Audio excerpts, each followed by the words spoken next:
Assalamu alaikum. Somebody asked me this question. Can you tell us how many types of jinns are there?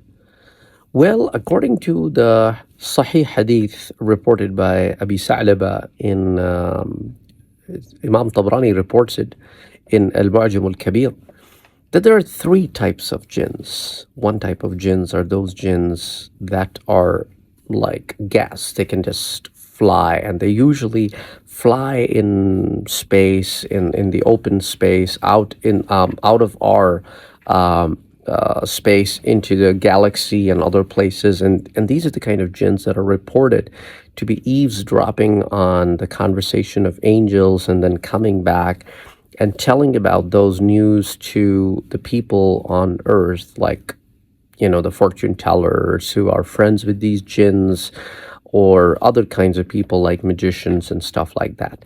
So that's one category of jinns, free-flying jinns. The other category of jinns are the shapeshifters who can transform from the original shape to a three-dimensional shape that you and I can see with the naked eye. For example, they may take shape of a dog, or a snake, or a human being.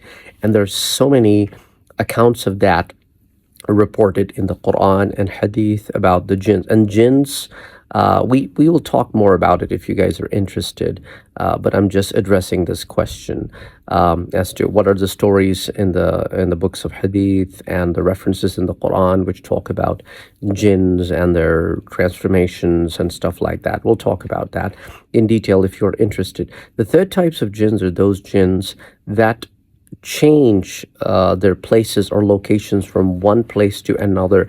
So they will live or dwell in a place, and then when they run out of resources, or if the space is occupied by humans, or for whatever reason they may have to move out of that space to a different space, they may go and dwell in that. And just like humans, they get married, they have kids. Quran talks about the children of shayateen, Iblis. So they do have the family system, they have the tribal system, they have very similar systems to us. They have communications, they have religion and stuff like that. Or religions, they follow different religions, they speak different languages, they speak a lot of human languages too.